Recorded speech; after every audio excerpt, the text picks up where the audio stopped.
Update.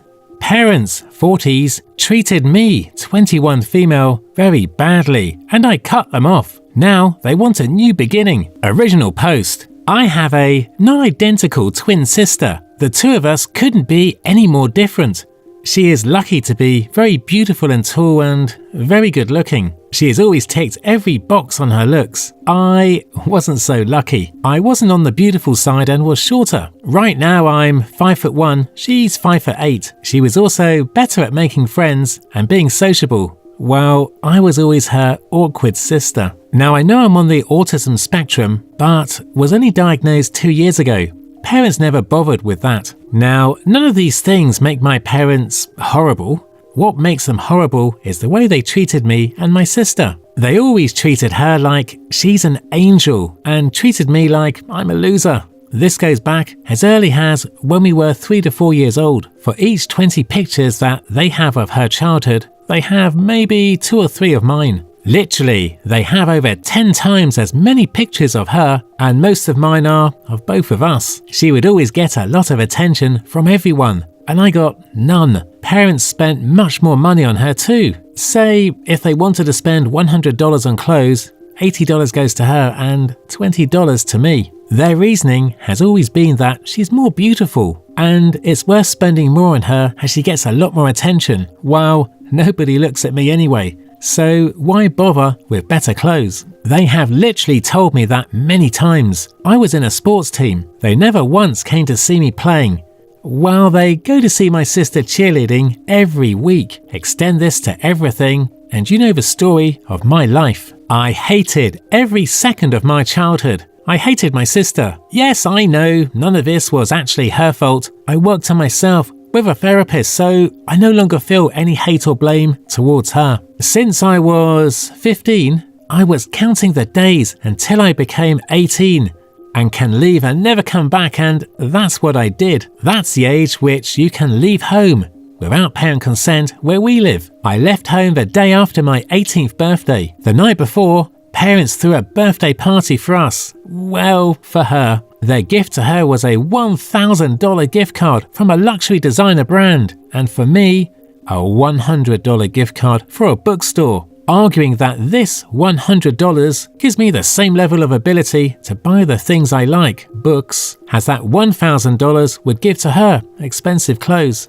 Okay. Their logic. They knew I was thinking of leaving, but had no idea I wanted out ASAP. I left that day. They asked me to stay and allow them to help out, but I was like, I've had enough of you. Leave me alone. I never made any contact with them after that.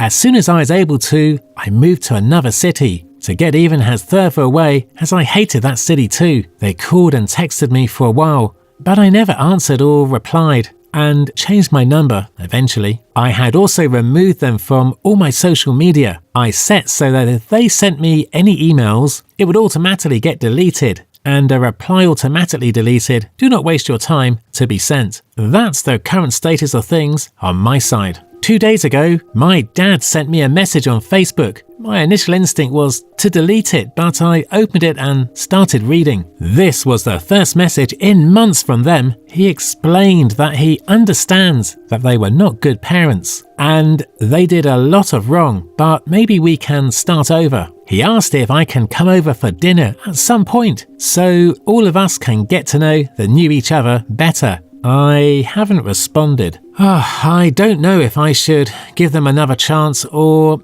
just delete this message and don't look back. My reaction for OP. Hey OP, why not give them another chance and see how it goes? What have you got to lose? Now for the update. Update. Hey everyone, I have an update for you all. Thank you to those who have given their advice, wisdom and kind words. Thank you to those for their concern for my well-being. It means a lot. After this morning, when my mum came in to tell me about the meeting, I called my serious other. Been together for 6 years now, who ended up seeing this post. He said he wishes he can take me out of this situation sooner. His parents depend on him in many ways, medically and financially. But he promised me the second I get into any school that him and I would start apartment hunting, so we'd live together. In that moment, I couldn't stop crying from how happy I felt. He doesn't want me moving out on my own because he has before, and he knows how demanding it could be, especially since I'd be in school and won't have the opportunity to work as often as I do now. So if he could contribute in any way to lessen my load, he said he would. I then called my uncle and we spoke for a bit, mostly him reassuring me and comforting me when I cried. He said he'd definitely come, and he did. Someone mentioned him being a great person. You're going to love him even more. So when they all arrived, we all sat in my living room, and my dad started the conversation with, "Why do you feel the need to move out in a heartbeat?" My uncle then instantly pretty much exploded on him, telling both my mum and my dad how horrible they've treated me over the years, how unfair they've been, and the lack of reassurance they've given to me. My aunt happens to be a licensed therapist, contributed to the conversation, and explained how mentally, emotionally, and financially abusive they've been towards me. This entire time, my parents did not utter a single word, just my mum crying. My sister, however, she got the worst of it. She decided it would have been smart to say, "Why don't you ask for stuff?" And then my serious other then mentioned how I've asked for them to tell me they're proud, rather than lecturing or telling me I can always do better. And they still don't. I then added, after this, how I watch after their kid do their chores and housework, and how her husband doesn't contribute in any way. My parents and his parents financially support them. My uncle laughed at her. I kind of felt bad because she started crying because of how irresponsible they are at their ages, 28 female and 29 male.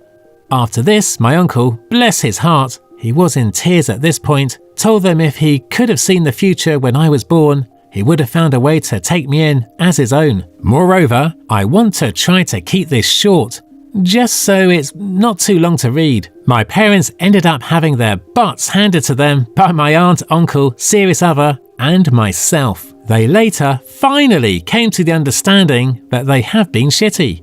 Per my dad's words, "I didn't realise how bad it had gotten until now." My mum just kept crying and saying she's sorry, and how she didn't also realise that she began acting towards me the way her parents were with her, not the generational trauma. The end of this conversation was my significant other telling them whether they liked it or not, I will be moving out eventually, and there is nothing they can do about it. I need to have my space, not only for studying, but for my healing journey. They agree that this might be the best, as it could lead to a better relationship. Additionally, my aunt suggested group therapy, which they also agreed to. Personally, I don't know if I see this as a good outcome from what I'm used to. There's usually more yelling and back and forth arguing. I'm hoping I'm not being naive and thinking they understood. But after my uncle and aunt left, my dad came into my room with tears too, and just kept saying, "Sorry." Oh, I've been emotionally distraught and mentally exhausted over this last day. I don't know if I can forgive, because I definitely can't forget, but that's something I can come to grow peace with. This feels like such a bittersweet resolution. Thank you for all of your kind words and advice. I really didn't think this would get much traction. I had posted at a late hour, hoping it wouldn't, because I didn't want anyone to find it. But again, my eternal thanks, and I hope you'll have a blessed, successful, and happy year to come. Story 2. My dad is trying to force my uncontrollable stepsister on my trip, and I told him I'd never forgive him. Plus update. Original post. I, 17 female, am graduating, and my friends and I have already planned a trip to a cabin for the summer before we start college. I have been a babysitter since I was 13, so I have saved up a considerable amount of money. When I was 15, my dad got remarried about a year and a half after my mum passed away. My dad's wife had a 13-year-old daughter, and as soon as we moved in together, they started to push her off on me and force us to do everything together. I don't like my stepsister. She's always throwing tantrums if she doesn't get what she wants. She's spoiled to the point that at my 16th birthday, she got her own special cake so she wouldn't feel left out. And she also blew out the candles on my cake. And when I complained, my dad told me, "It's time to grow up. Being a sister is about sharing things." I told him I didn't have a sister. and I guess she overheard, and she went on a rampage. The party was ruined. I distanced myself from them after that. I'm forced to either take her with me to places or stay home with her if I can't take her, or my dad or dad's wife can't watch her or don't want to deal with her. Imagine everything that I said she does with my dad and his wife onto a 15 to 17-year-old me. I was forced to take her bowling with me, and she would not stop trying to dig her hands in the part where the balls come out, and she started running down the lane, so I had to take her home, and my night was ruined. This happens a lot, but I don't care. I have tried to keep this a secret from her, but when I was in my room on the phone talking about it over pizza and music, I found out she snuck in and hid in the closet and was eavesdropping. She bursted out asking if she could come, and I told her no and to get out. She started stomping her feet and she ran out. My friends begged me to not invite her. My dad called me downstairs and asked if she could go because she could use a vacation, and I told him, I'm not taking her. They can take her on a vacation, but I'm not watching her for almost 3 weeks alone. My dad's wife called me selfish, and that my dad was paying for a portion of it anyway, and if Lily doesn't go, then I don't get to go too. I told her she doesn't get a say in any of this. She's not my mum.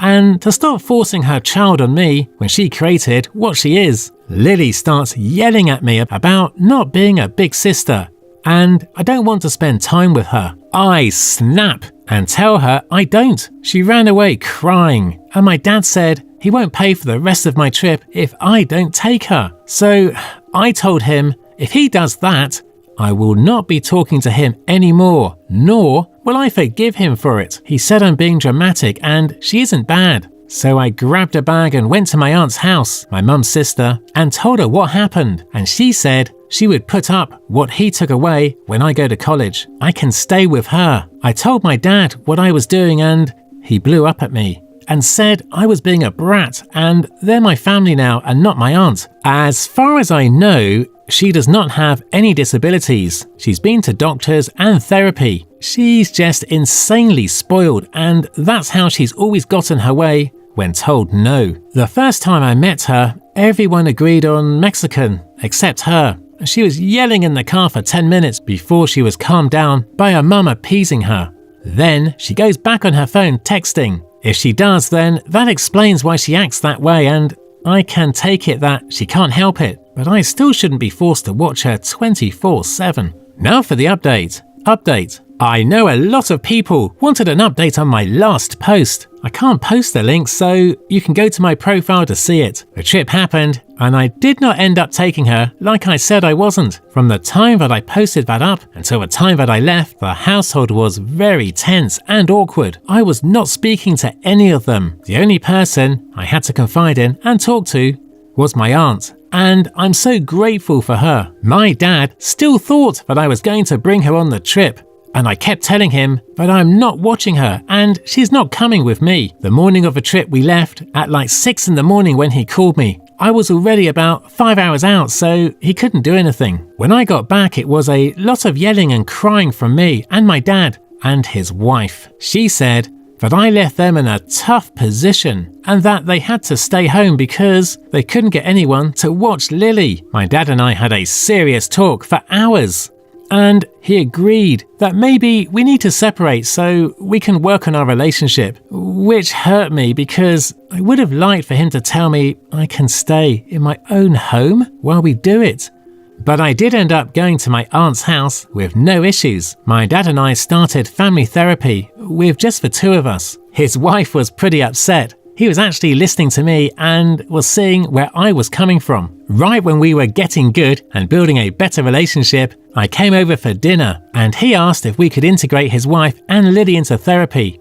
And I told him that I had no interest in having a relationship with them. She called me a selfish C and that I needed to be grateful that she let me stay with them after she moved in. I waited for my dad to correct her and he was silent pretty much, so I left and I haven't talked to him in almost a month. He keeps showing me that he will not be on my side. So, to wrap things up, the cabin trip was so much fun. I have never felt so free from a burden. The trip was in June and we were there for almost a month. We even extended it. When I was packing for school, my dad came to visit and I guess his wife called and he had to lie about where he was because I guess she doesn't want him to see me. So I told him we don't need to have contact right now or continue therapy because it's clear which part of his family he cares more about.